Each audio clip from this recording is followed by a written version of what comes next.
Delhi cantonment नाम सुनते ही लगता है ना, कितनी शांत और हरी भरी जगह होगी। दिन में तो होती भी है, पर जैसे जैसे रात गहराती है, यही जगह एक अनकहे खौफ में डूब जाती है। आज हम उसी खौफ के पीछे छिपे एक ऐसी कहानी जानेंगे जो सच में रूह कंपा देगी। कहते हैं दिल्ली कैंटोनमेंट में एक सड़क है। ऐसी सड़क जहां आधी रात के बाद कोई अकेला रुकने की हिम्मत नहीं करता। और क्यों? क्योंकि वहां रुकने का मतलब है सीधा सीधा मौत को दावत देना।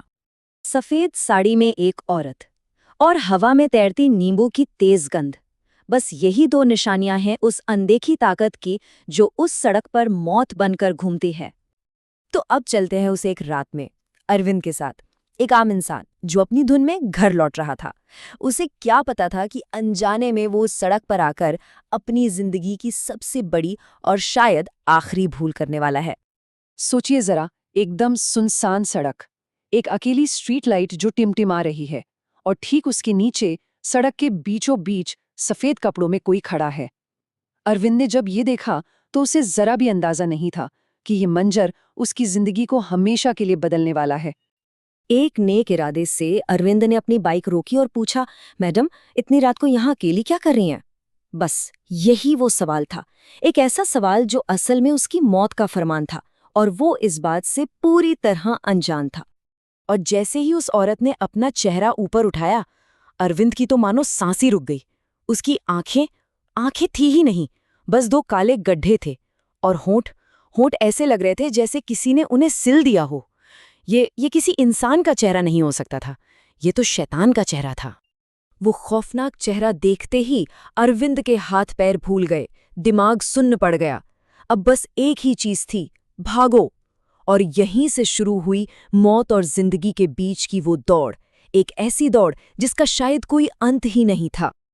घबराहट में अरविंद ने किक मारी, पर बाइक स्टार्ट ही नहीं हो रही थी। 1 सेकंड, 2 सेकंड, हर पल वो साया और करीब आता जा रहा था। मौत का साया और गहरा हो रहा था। और ठीक जिस पल वो उसके बगल में आके खड़ी हो गई, तब जाके बाइक का इंजन एक झटके से गूंज उठा। 120 किलोमीटर प्रति घंटे की रफ्तार। सोचिए, बाइक हवा को चीरती हुई भाग रही थी। अरविंद को एक पल के लिए लगा, चलो बच गया, वो उस बला से बहुत दूर निकल आया है। पर अफसोस, वो कितना गलत था। जैसे ही उसकी नज़र अपनी बाइक के रियरव्यू मिरर पर पड़ी, उसकी रूह तक कांप गई। वो औरत ठीक उसके पीछे थी, दौड़ नहीं रही थी, बल्कि हवा में तैरते हुए 120 की रफ्तार से उसके साथ साथ चल रही थी। अब ये बात साफ थी, ये कोई इंसान नहीं था, ये खुद मौत थी जो उसका पीछा कर रही थी। तभी दूर एक उम्मीद की किरण दिखाई दी, एक रोशनी, आर्मी की चेक पोस्ट। अरविंद की जान में जान आई। उसे लगा बस अब वो बच जाएगा, पर उसे क्या पता था कि सबसे बड़ा खौफ तो अभी बाकी था। जैसे ही बाइक चेकपोस्ट के पास पहुंची, वो साया बस यूं समझ लीजिए जैसे धुएं की तरह हवा में घुल गया, गायब। अरविंद ने एक लंबी गहरी राहत की सांस ली। शुक्र है ये भयानक सपना खत्म हुआ।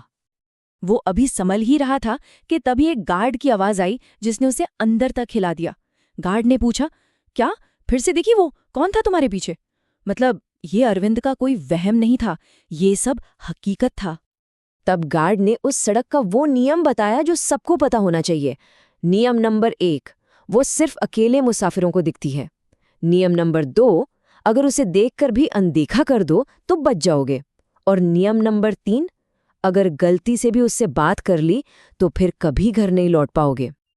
ये सुनते ही अरविंद के पैरों तले से मानो जमीन खिसक गई। उसे याद आया, उसने तो उससे बात की थी, उसने उसे रोका था।